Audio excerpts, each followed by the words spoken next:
how did you make God's plan, which I'm assuming you believed this to be, jive with your plans? Get back to you on that?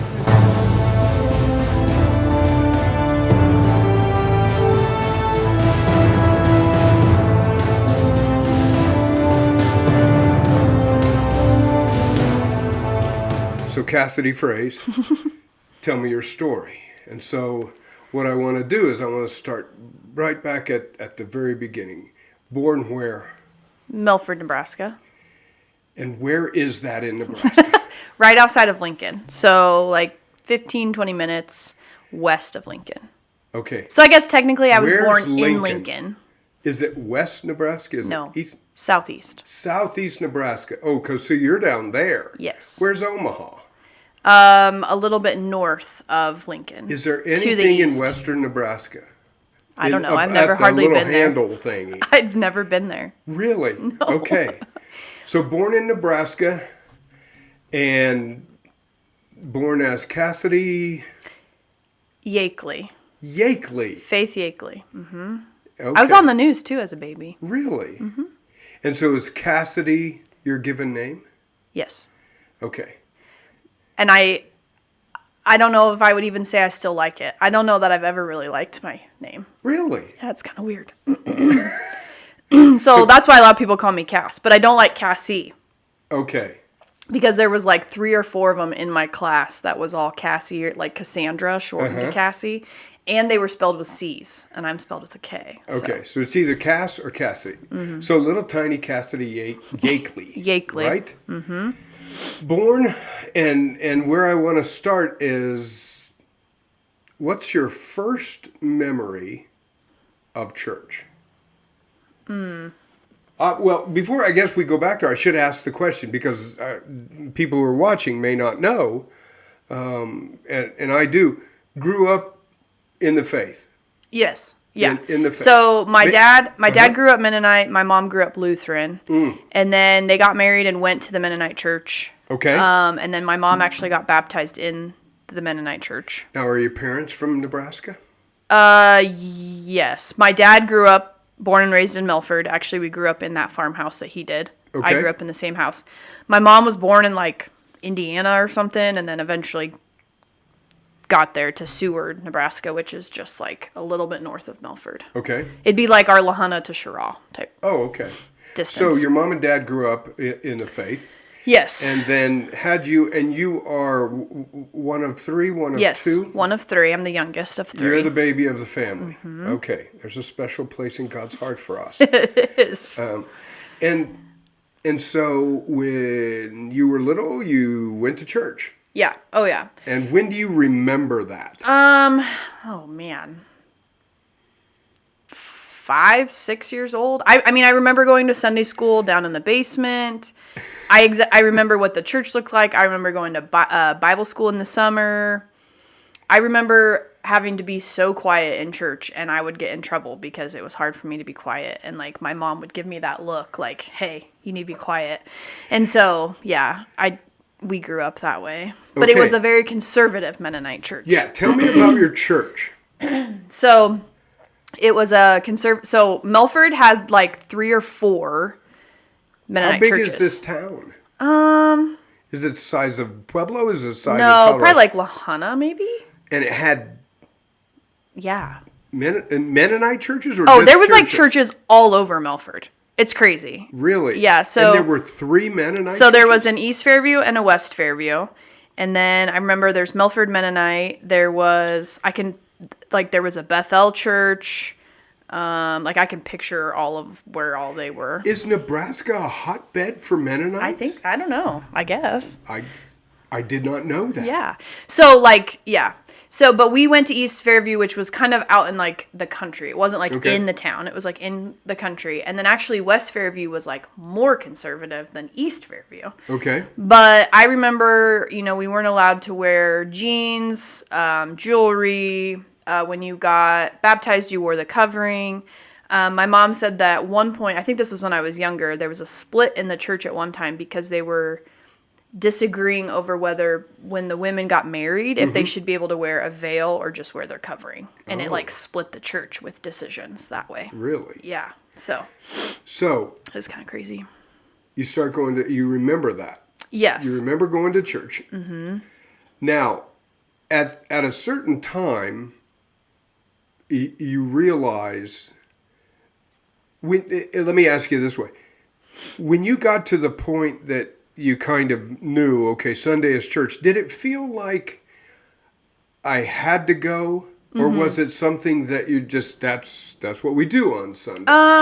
A little bit of both. I mean, that was just what we did. So we actually had church in the morning, and then we had church in the evening. So we had on Sundays. So we had a full, Sunday school, sermon, all that on Sunday. Yeah. And then in the evening we would go, and it was like an hour long of maybe just like hymn sing type stuff. And what you didn't know was that there was something different out there. That was just normal. Yeah. That's just church. My grandparents, a lot of my aunt and uncles, my cousins, we all went there. So for us, that was fun because on Sunday nights, then we would always go to like my grandma's house and like have popcorn, and then we would try to like spend the night with somebody. Like, that was just how it was. How long did you attend that church? We were there. We don't remember. I think it was till I was like 6th or 7th grade. Okay. So 11, 12 years old, Yeah. something like that? Yeah. Had you been baptized? Mm-hmm. Okay, so you were baptized in that church. Yes, probably about 4th grade I got baptized. Okay. Take me to that. Here's Kassidy Yakely, Yes. right? And in the Mennonite church, obviously the adult baptism, or this is supposed to be yours. It's not right. It's not something your parents claim for you. Right. It's yours. So at some point in time, but that was not my thinking. Take me there. What was your thinking? What were you thinking about? Why did you get baptized? I remember my cousin, who her and I are very close. We're like 4 months apart. I remember her telling me that she was going to get baptized.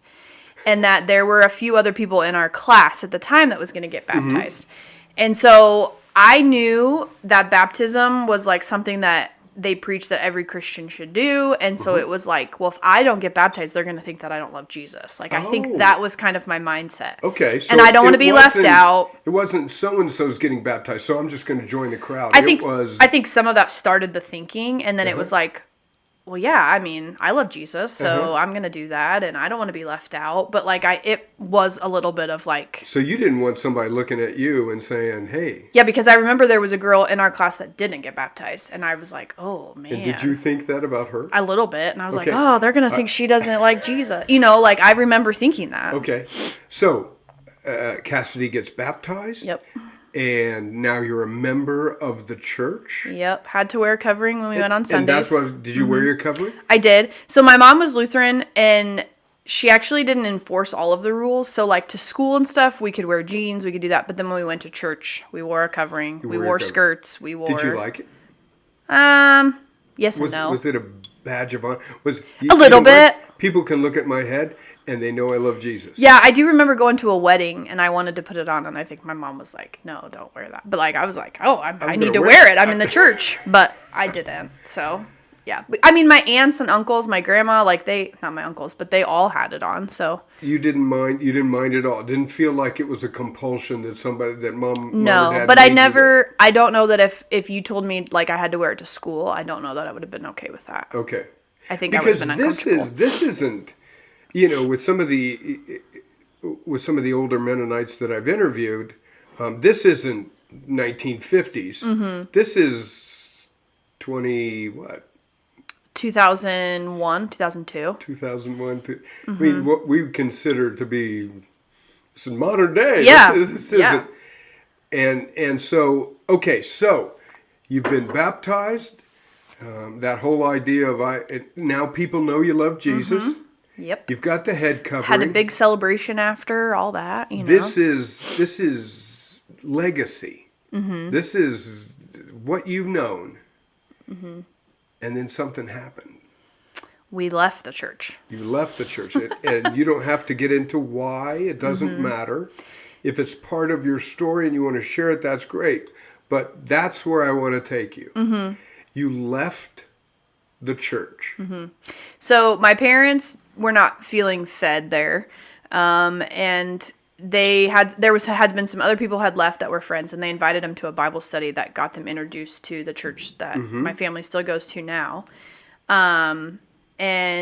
But my mom or my dad was like teaching Sunday school at the time that we were starting to leave. And so we had to go to East Fairview to do Sunday school. And then we would leave to go to Christ's Place because it was like, we're going to fully leave once we're done with that year or whatever. So I remember that, like that one, I really remember leaving and like, this is weird. And I felt bad because it was my uncle who would be preaching, or like, it was just, that was different. But yeah, so we went to Christ's Place in Lincoln, which would be about 20 minutes away. Is that a Mennonite church? No. To be honest, I don't even know the full, I would say it's like an assembly. It's associated with Assembly of God. Okay. So whatever. So you went at the age of 12, 13? Yeah. You leave the Mennonite church, which I think we can all agree in your experience was conservative. There were some rules. Yes. There was expectations. I mean, just to give you a little, there was a school that was associated with our church. A Mennonite school. And my parents were one of the few parents out of his family. I mean, Dad's like the one of 6 people that didn't send their kids to school, and Mom said that was really hard to tell Grandpa and Grandma, like, hey, we're not sending them. That you weren't going to a Mennonite school, so you went to public school. Yes. You went to public school, and then all of my cousins eventually came to public school. We all ended you played up there. sports. Yeah. What'd you play? Volleyball and basketball. Volleyball and basketball. Yeah. So. And overachiever? I don't know. I don't know. I enjoyed it. So you're 12, Anyways. 13 years old, and you leave, and now you're at an assembly, some sort of assembly of God. So would you put it in the Pentecostal realm? I mean, being assembly? I guess. When it gets into all that theology stuff, I don't really know, but Tell me. The Great Commission is their big thing. Take me through it. What was that like? So, so at the Mennonite church, we had Sunday school in the basement, and then we would come up and we would sit with our parents, and you had to be quiet, and only men led things. Right. So, led the hymns. There was no music, nothing. You go to Christ's Place, which was big, and my mom described it as like feeling like she was at a mall the first couple times because it's way bigger. The kids went upstairs and went to their own service. So we had our own worship time, our own sermon than what the parents did. And it was like full on band. And I'm sure some of the songs were just to get our wiggles out, but they really wanted you to get up. Like they would invite you to the front and jump around and like, so it was like completely different. And as a 12-year-old, I was like, oh, I don't have to be super quiet. Like this is awesome. But did you know anyone there? I knew one person because her family had also left East Fairview. And so we played basketball together. We did travel ball together. And so we would actually go to church, eat McDonald's, and then go to our basketball game. Okay. So those were like our tradition, I guess. But so kind of if not a 180, close to a 180. Yeah. I mean, totally flip-flop. Yes. How long were you there? My parents are still there. Your parents are still there. So you went there all the way? All the way through high school. And then like when we go home, we go there for church. Did your faith grow? Oh, in high school. In high school? Yeah. Okay, so that's where I want to go. We've got baptism. You've got this idea of the Mennonite church that has rules and an expectation and a sense of decorum, I guess you would call it. And now you flip-flop to this, or you flip to this megachurch. And there you are. The expectations are different. You can act a little bit different. When did your faith become your faith and not just, this is where my parents are going, so this is where I'm going to go? At what point in time and at what age did you begin to think not about these checklist things that I had to do to get my covering, to get all that, to the idea of this is a personal thing? or was there a time? I would say there was like 2 separate times, but the first time was probably in high school because I got really involved with their youth group. Okay. Every Wednesday we'd drive up there, go to youth group. And I never, like, mom and dad never made me go. Like, that was just something I wanted to do. And there were a lot of kids from my church, or my school, that would go. So we would go there. And to me, that's where I really learned, like, what actually loving Jesus meant. And it wasn't about the rules. It was, like, the relationship. Right. So it was a youth group thing for you. Yes. It was I will always say, like, high school youth group was a big deal for me. Yeah. Christ Place allowed me to apply for AIM, which was Ambassadors in Mission. So they took 50 of us throughout Nebraska, put us together for 3 days of training, and then we went to Scotland for 2 weeks. And we did outreach and all of that. And, like, that was huge for me. And, like, just doing little things like that was what kind of grew. We went to a lot of summer camps and just all of that stuff. But those are all things that I wanted to do. It wasn't ever like, Cass, you're going to go to those. It's not like that you were made to do that. It wasn't an obligation. Yeah. It was totally. So at this particular time in youth group, you're what? Senior high youth group, you're 15, 16, 17, whatever. Freshman through high school. Freshman through high school. Senior, yeah. And your faith is taking off and you're growing and your faith is becoming yours. And then you graduate. Yeah. And I'm still this way, but I always had a plan, right? I always planned my life, and I knew what I wanted to do. Tell me about that. Heston was always in the back of my mind. My sister went, like I said, Milford was a big Mennonite town, so Heston and people would come and try to recruit kids for their college, and my sister went, my brother went, I had some friends that were older than me that went. Like, I toured it several times. And so I knew I wanted to do there, and I knew I wanted to do the nursing program. Like, so it was a right choice. away. It wasn't an expectation. No. It wasn't like one of those things that you're in the monarchy, and so you go to Exeter or whatever. No. It wasn't because I'm a Mennonite. My first step is Heston. No, mom. This was a choice. Yeah, my mom and dad would have let me go wherever. And I did. I toured other schools, but my sister and my brother had such a good time that I was like, if I don't go, I'm going to miss out. Like, it was that fear of, like, missing out on the Heston experience of what we call it. Here's what I notice about this story, this journey that you had. I see you starting in this Mennonite faith, that there are expectations, that there are a conservative thing, and then you move to this mega church that is not that, and then, at least from the outside, once it's time for Kassidy to go into the world, you've moved back to the Mennonite. A little bit, yeah. Is that true, or is that just the way that it played out? Because from the outside looking in, I really you're don't. Like, wow, she spent all that time in this megachurch, and she has everything to do, and she reverted back to Heston, which in the Mennonite world is step one after graduation. Right, but I never thought of it as the Mennonite school.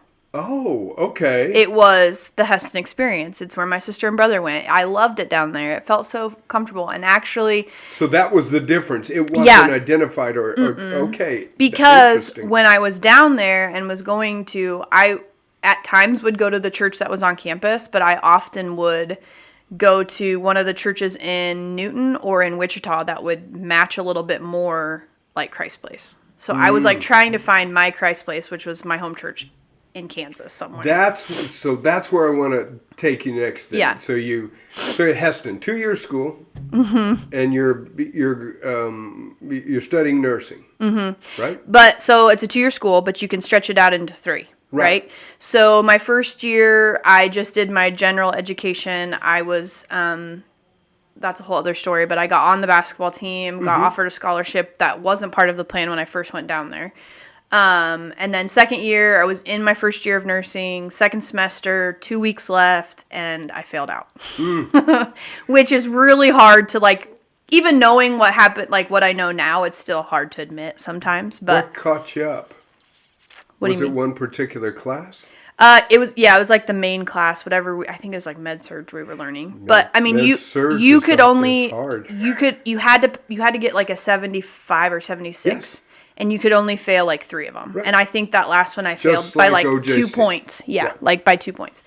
That was really, really, and I would say that was a big turning point in my life, because everything up until then was like, I mean, I had some hard times, but like my life just still kind of went to my plan.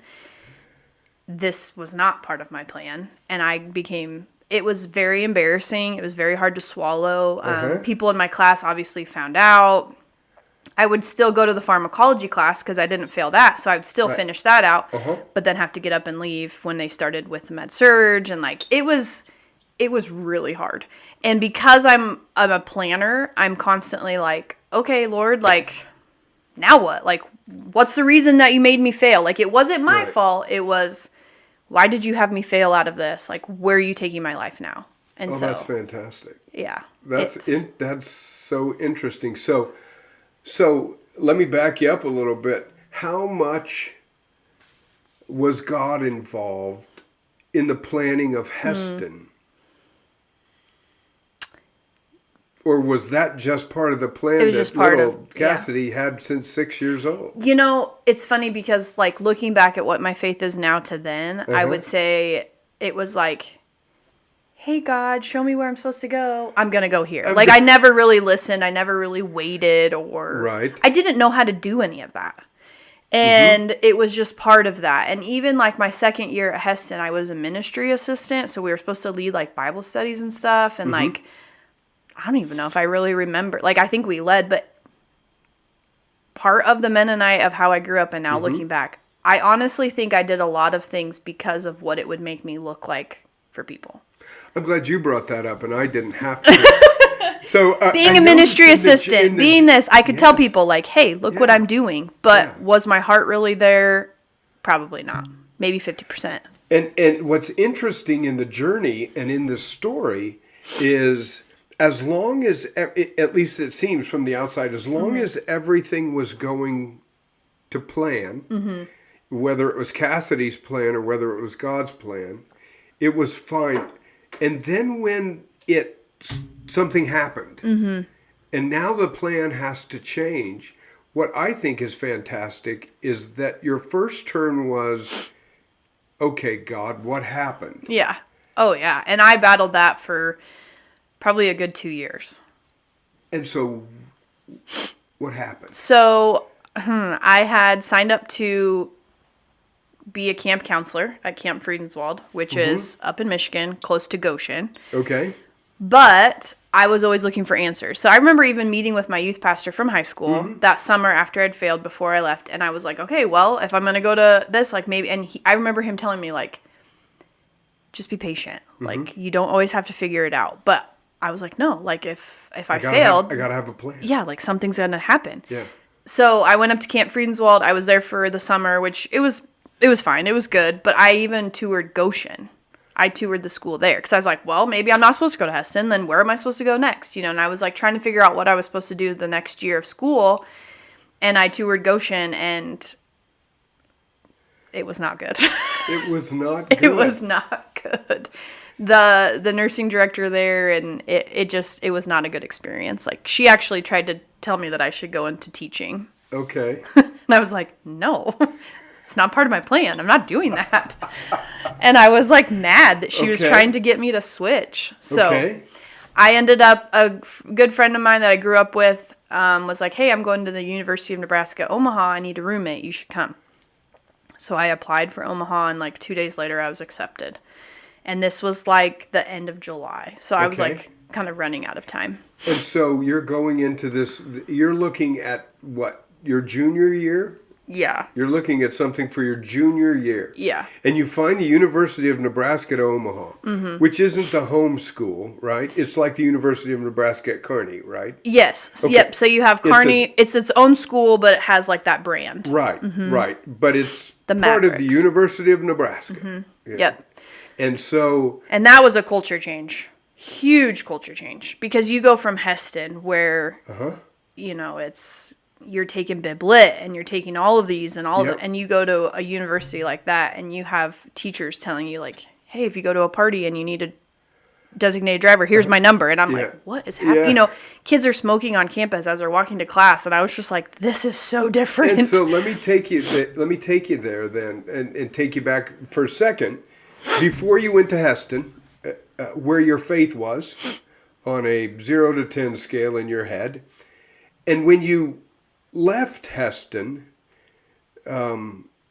admittedly, not the way that you thought you were going to.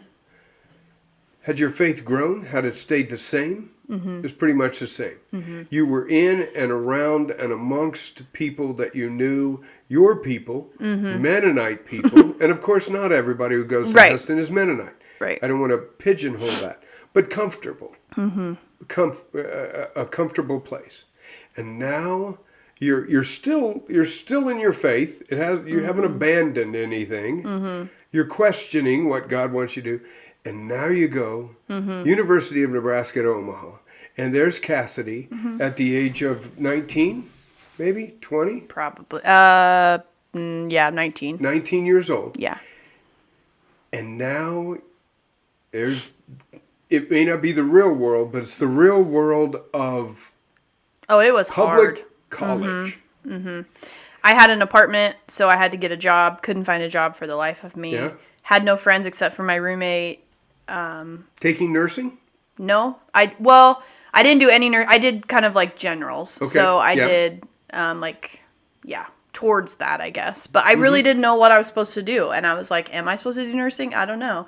So I just kind of took classes. And so when you got there and you're trying to decide, was God still a part of this decision making? I don't remember. Okay. I don't remember. Okay. But what I do remember, so when I was at Omaha, my mom, it was very close to being at home, so I would go home sometimes on the weekends, and Mom was like, if you're gonna succeed or whatever, you need to stay up there, you need to find some friends or whatever. And my roommate got involved with the church or a Bible study. I think some people were doing outreach on campus, so we went together, and then I started being a part of that church. And that is where I learned how to do like a proper quiet time. Okay. And I'd always kind of been a journaler, but like this is where I learned really like how to, read scripture and then journal what I felt. And so I remember writing in my journal like at some point, like, again, back to the plan. Oh, well, this must be the plan to like get me alone, to be by myself so that I'm like becoming closer to you. And I do truly believe that was some of it. Okay. Was like, I did need that. Because where you're safe and comfortable, it was easy. Right. But now it was like, okay, well, you're still not relying on me. You're just doing whatever you want. But, I mean, I think I've told you this too, like that was weird too. That church was weird. So you I don't know if you want me to go into that. The great thing about it is you're in this college now that admittedly does not fit in the framework of what you're used to. Yeah.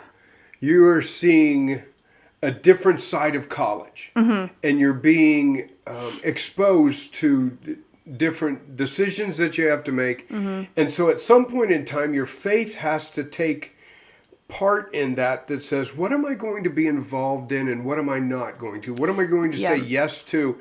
And what does my faith call me to say no to? Was it a struggle for you to be a Christian in that environment? Yes and no. So in the beginning, when I was with Candlewood and was involved with that, they had something planned every day for you. So it was easy to just stay in that routine. Okay. But when I left that, then I think I would say I became a little bit more exploratory, if you want to say. Like Secular? Yeah. Yeah. Like, I mean, I didn't do anything crazy, but I think Right. it was a little bit more like, step out and be, well, I'm 21. This is the real world. I'm on my own. I'm going to I get to make my own decision. decisions. Yeah. And that's the time where the faith usually either kicks in or it falls away. And so you have that choice. And so now you decide, I need to find a church. Yeah. And you do. Yeah. And tell me as much as you would like to. From the about- church in Omaha? Yeah. Yeah. Of the time when you were in Omaha. So there was some good parts to it. You know, there was a lot of things that I learned that I think were really good. Mennonite? No, I don't even know what it is. Non-denominational? Yes, I would say so that. Non-denominational church. Was it that kind of church that specifically the outreach is college students? Yes. Okay. And I would say that they were trying to also kind of grow a church, so that was kind of where their target was. Okay. So they had something planned for you, like, you know, you would have a women's youth group, or then you would have the full youth group, and then you would have, I mean, there was something planned every night. And it Okay. was kind of one of those that, in the beginning for me, that was awesome because I wanted to get involved. But then after I got a job and I was starting to kind of get settled, it was like, oh my goodness, this is a lot. Yeah. And if you didn't go, somebody was texting you like, hey, where are you? You know, when we were in big groups for like, I guess like the sermon or message or whatever, girls and boys had to be separate. You could not sit together. Really? Yeah. And was that, is that, so I think it was like room for Jesus idea? I think so. Okay. I think so. But there was a kid there that him and I kind of liked each other and we wanted to date, and we had to ask the pastor for approval to date. And he said, Red flag. yeah. And he said no. And he gave me, Did he give her? Doesn't matter. He I was gonna gave- say, did he give a reason? well, he quoted the Ecclesiastes? Ecclesiastes, Oh, like oh. everything kind. So Everything I has a love that season, verse, but and that so verse it's not also your brings back some PTSD of like sitting in that room and he was like preaching that to us. Okay. So I had gone home and I was like frustrated because I liked this kid, and then I told my parents, and my dad was like, no, he's like, this is not okay. And that was kind of his red flag. And I think some of it was, I don't want to say back to East Fairview, but East Fairview, you know, bless their heart, but it was very like rules. Right, And so yeah. he was like, don't be controlled by, you know, this Right. one person who thinks they rule everything. Yeah. And so at what point did the bells and whistles and sirens go off and you say, I don't know that this is a healthy situation? Probably when Alex and I wanted to date. Okay, so that was the time. So did you leave the church? We did. We both did, actually. Okay. So, Because we wanted to get to know each other and not feel Absolutely. judged about it. And And not then we feel were like, judged. this is very weird. But he was saved through this church. He didn't know Jesus until he found Candlewood. So he felt very like attached to Yes, it. That deaded was to it. them. Yeah. There's the basis and my foundation for, yeah. But for my faith. we found another church that we went to, and that was, I mean, I don't even remember what it was called, but it was good, and I had Yeah. some friends there, and I really enjoyed that too. But And so your faith continues to take this. It's integral to your life, but it's been on this journey of here to there to here to there. The one thing that Candlewood taught me was how to have quiet time, and that it was very important to have quiet time, and it was very important to set aside that time of the day to have that. And so I am always very thankful for that, because that really did open my eyes to being like, hey, you think you're studying the Bible, or you think you're, but you're really not, because I wasn't setting aside time to like really. It wasn't a priority. Yes. Yeah, you made it a priority that you assigned it a certain amount of time. Yes. in The your thing schedule. that also was a red flag that I look back now, if you would go back and read some of those journals, a lot of them were, this is what I feel like you're telling me, but it was like I was never good enough Christian. Like I was never good enough, because Really? when you would go to be with them, they'd be like, hey, share what God laid on your heart today or something. And it was like, if you didn't share, God must not be talking to you. Or if I didn't have this great story or this great, like, it was like, I just never felt like I was a good enough Christian. And that was the feeling I always got from that church. Is that a theme that follows you on? Oh, that yeah. has followed you on your journey? And I would say that started when I was young too. Yeah. I always wanted to be seen as a good Christian, and I want people to know that I am. Do I always do everything correctly or what I should be? No. But it was like on the outside, Interesting. I don't want people to know. I want people to know that I love Jesus. You want people to know, and with a covering, it was easy. Yeah. And at this particular church, it was event and program driven. If you're a part of that, then everybody's going to know you love Jesus, as opposed to the number of people who go to those programs who don't love Jesus at all. Yeah. And so this theme on your journey, and now something happens and you leave. What's next on the path then? Now you've got to find another church. And by this time, are you a senior in college? No, I only went to UNO for a year. Okay, so your junior year. Yes. And so towards the end of my junior year, I got a message from the director of nursing at Heston. I thought you were going to say I got a message from God. Yeah. No. Well, and I've always believed in like kind of signs, I guess. So like if things work out really well, I'm like, well, this must be the door that I'm supposed to go down. And so she messaged me and was like, hey, I really think that you need to come back to Heston and do the nursing program again. And I was like, I don't want to go back there. I'm so embarrassed, you know. So but it was like the director of nursing, you know, it wasn't just like some friend or random teacher. It was like the director. Yeah. And I still love her for that, because that got me thinking like, maybe I can do this again. Maybe I can go back and do it. How heavily was God involved in that decision?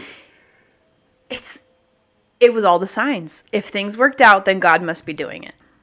Okay. You know what I mean? Yeah, absolutely. And I know what you mean. I think I would sit. Door is opening. Opportunity has. Yeah. Okay. And I would sit and, you know, I would probably pray and talk about it and journal it and whatever. But like, compared to what I do now to what I did then, I don't feel like it was really like waiting on an answer. It was just like, oh, okay, well, this is opening. I'm going to go, you know?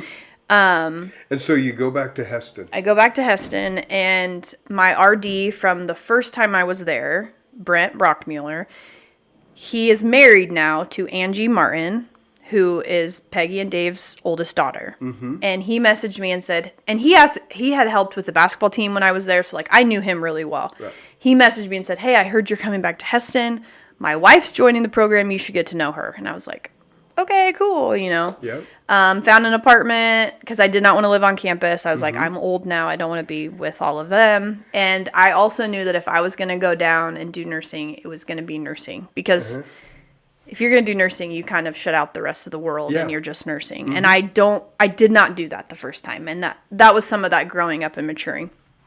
So anyways, I walk in the first day of class and I see her. And I sat by her. We met each other and we sat next to each other for the next 2 years of school. Became very good friends. Finished Heston. Yep. During that time, the Sherrall connection something happens or not? Yes. Because this is where, and using your rubric, this is where God steps in to the serendipity and to the opportunity that says, at this point in time, knowing what we know now and where you are now, Sherrall has to be introduced somewhere. Somewhere, yes. And Angie's the one who does it. Yeah. Okay. There was some other stuff that happened before that, but so Angie and Brent, actually, they both were like, hey, we have this guy we want you to meet, and they like described him, and Brent described him as like this big farmer hick person, I don't know, and I was like not interested at all. And it actually was a couple months, they were like, whenever you're ready, or you know, whatever. I was like, oh, I'm good.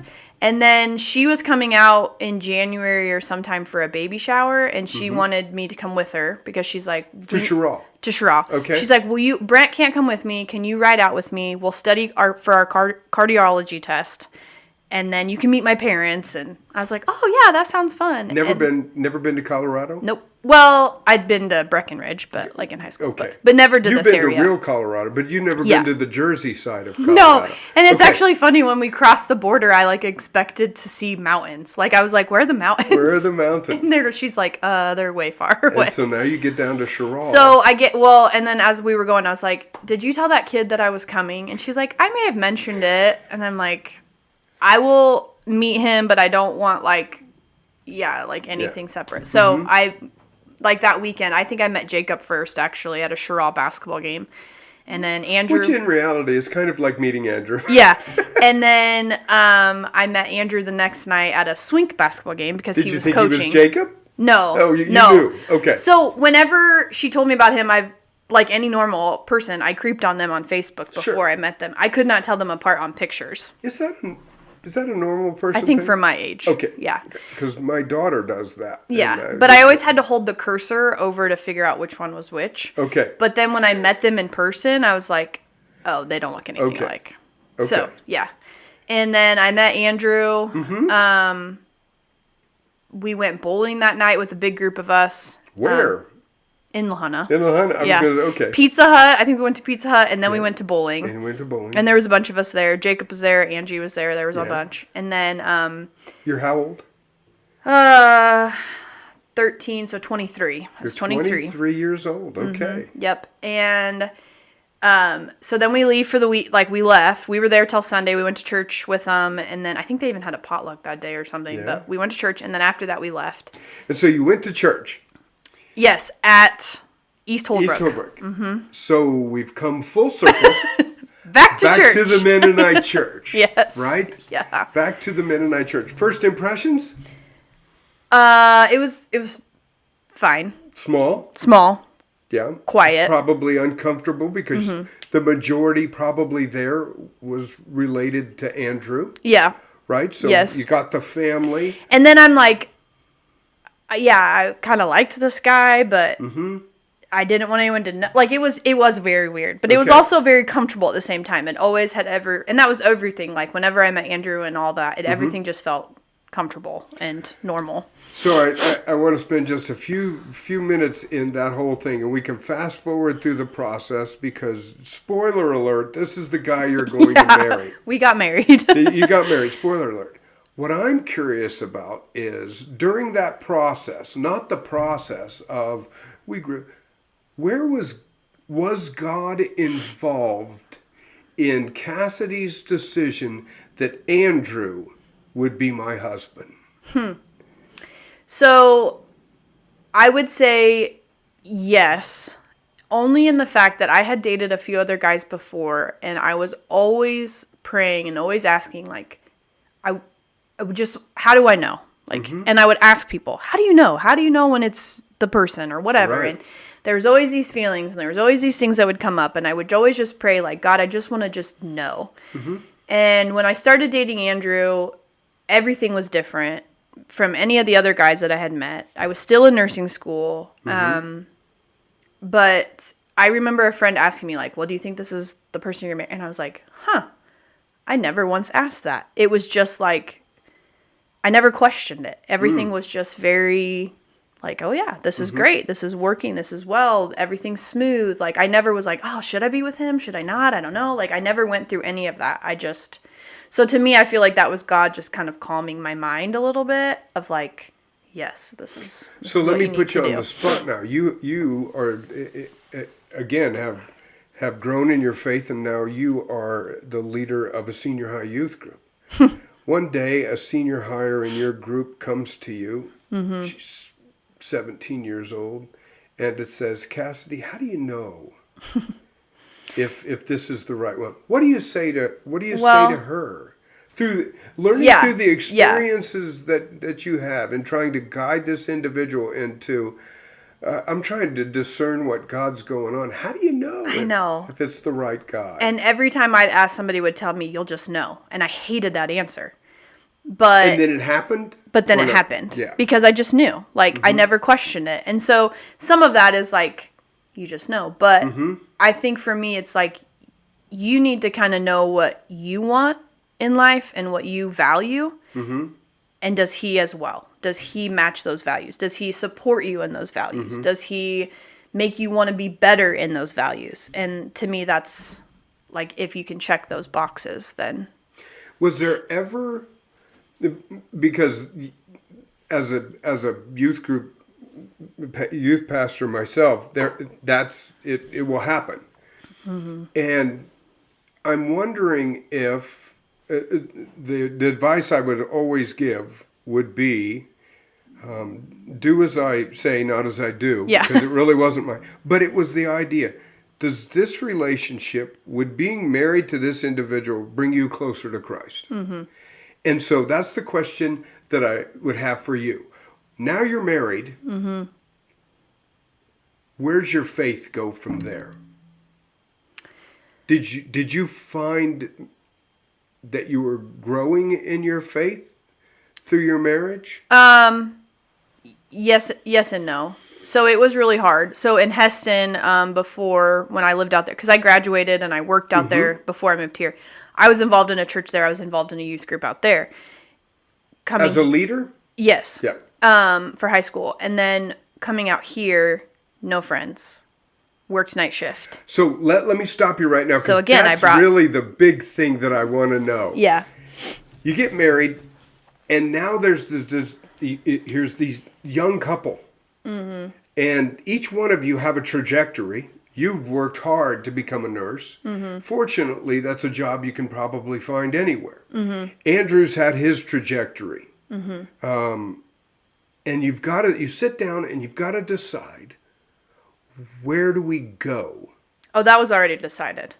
Tell me about that. So our first date, actually, we after we met, 2 weeks later, he came to Heston to have a official first date, and we were sitting in the pizza place, and we were kind of talking about stuff, and he said, "Well, if this was to go anywhere, I would expect you to move to Colorado."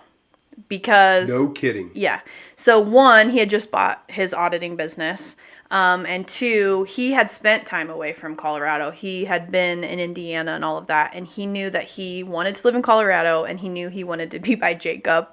And he had past relationships where they didn't want to move out there. So he was just kind of like laying it out, And I was like, so just like, whoa, I'll just go anywhere, Like I didn't care. I didn't question it. I went out, I visited several times, before we were even engaged, like, he would tell people, like, yeah, she'll probably be moving out here soon, like, that was just, it just happened, like, it was fine, like, but when I moved out there, and I got a job at the hospital, I worked night shifts, I really struggled. I knew that I wanted to be with Andrew, I knew wherever he was, I was going to be, but it was not where, and I would say I still struggle with it, like, why job, here, God? The environment. Environment, just being here. For people who might be watching and don't know, Sherrall is a very, very small community. Yeah. You're stretching it to call it a town. Yeah. It is more of a rural setting. So yeah.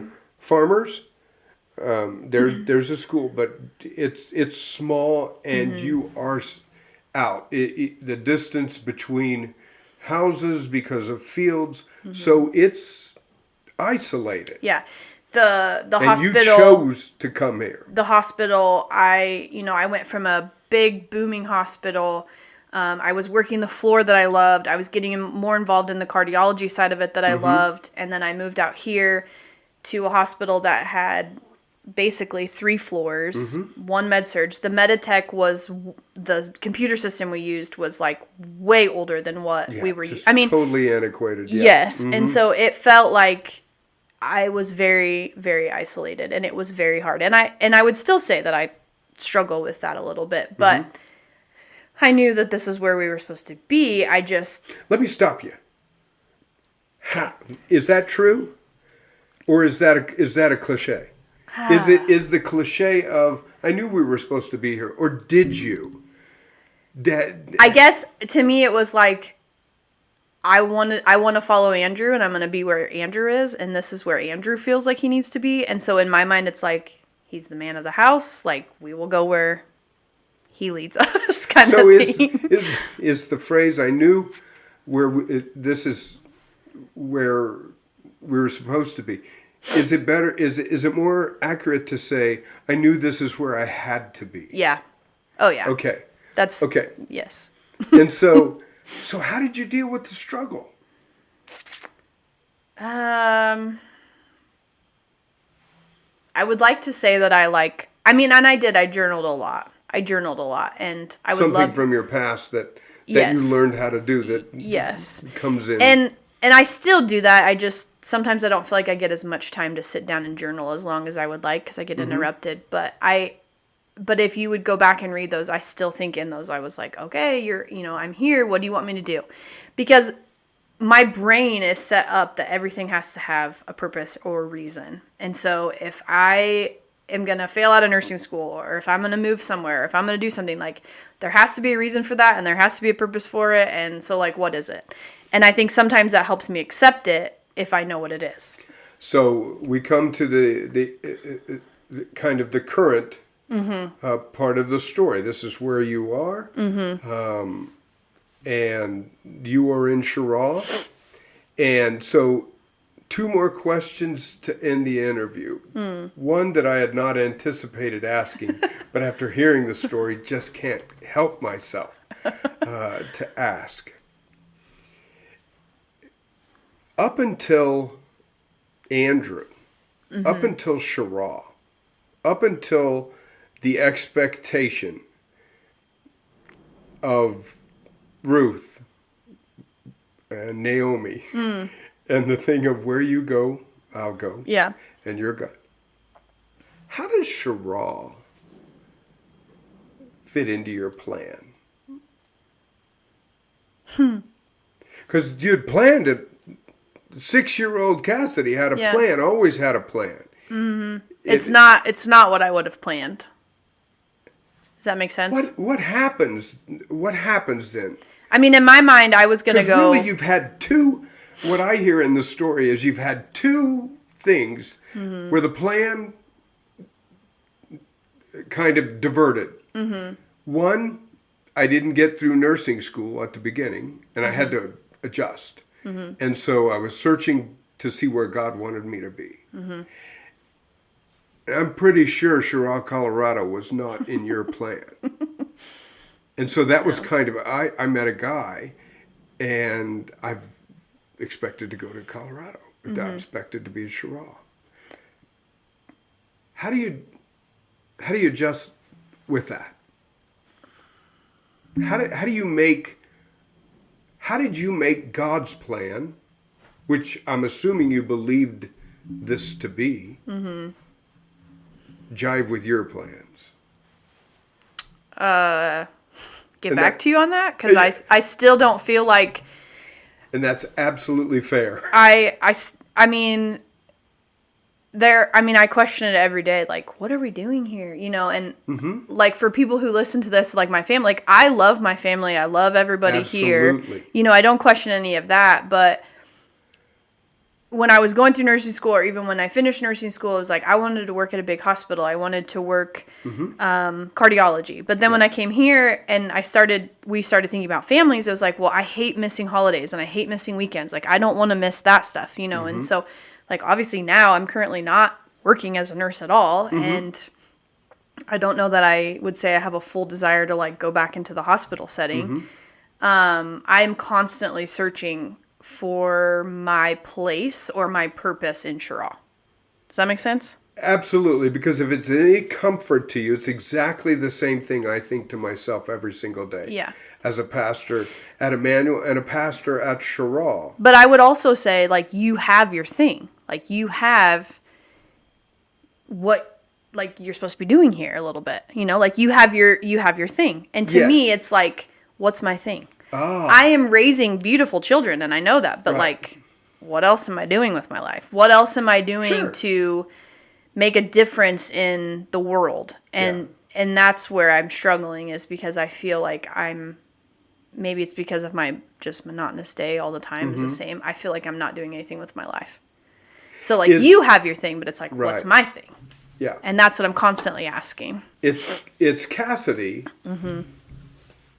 wondering, what's my plan?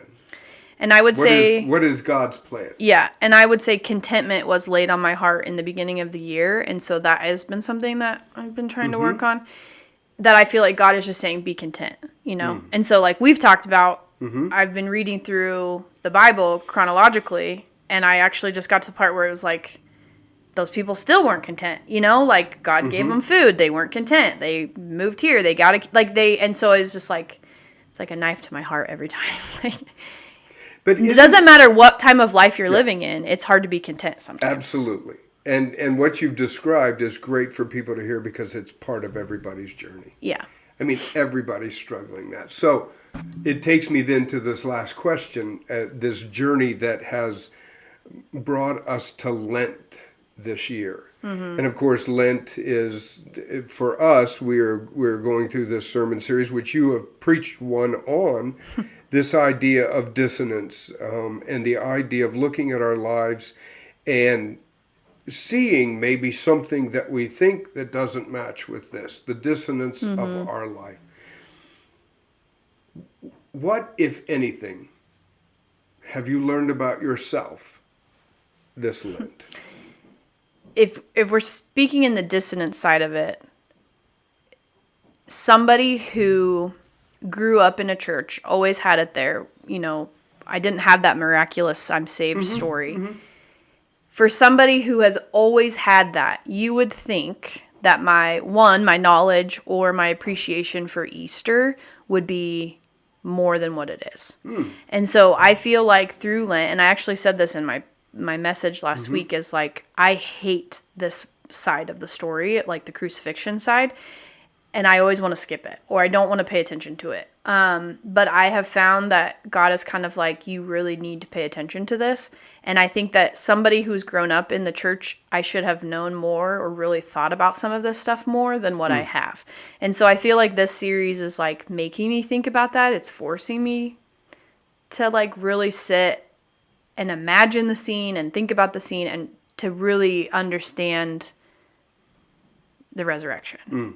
As opposed to just getting so wrapped up in like, yeah, it's awesome, we're Christians, Jesus paid the price. But like, I'm asking questions like, why? Or why would you do that? Or why did this happen? Or why did that? Like, I'm digging into it deeper. And so for me, the distance is like, for somebody who grew up, I should have those questions answered, or I should have already dug into that. And I never did because it was ugly. I didn't want to do that. Yeah. It's not the happy side. Yeah. It's not the happy side. So. And if you look at the stuff that where I really grew was not in the happy side.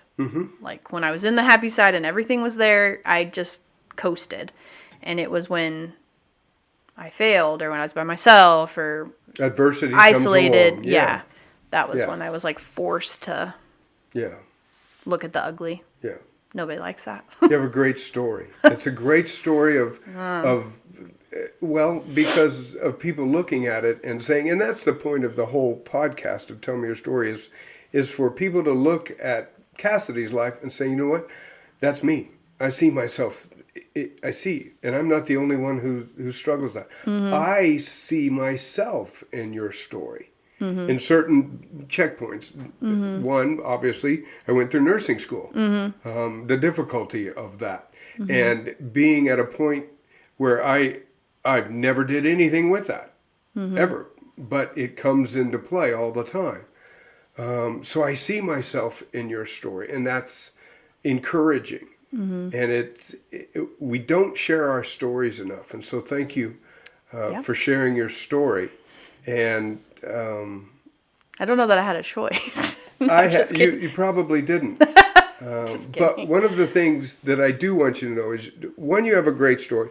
One, I thought to myself, I woke up this morning, and my thought was, I get to interview one of my favorite people. No. Well, and you are, and I think it's because I see my daughter in you, and I see God at work in your life. And so my prayer for you is that at some point in time, your plan and God's plan kind of merge, which it's very easy for me to sit back and say, God's hand is on Kassidy's life. I can see that. And hopefully Well, we've talked about that too, where you're like, I think God told me. I'm like, really? Because he didn't tell me that, I know. But, and I do think contentment is something I'm working on, but I think contentment is also where God doesn't want me to be. Because I feel like when I get content, that's when I just get into a routine and I get, So it's learning that balance, and I'm trying really hard, but. Kassidy Froese, thanks for sharing your story. You're welcome.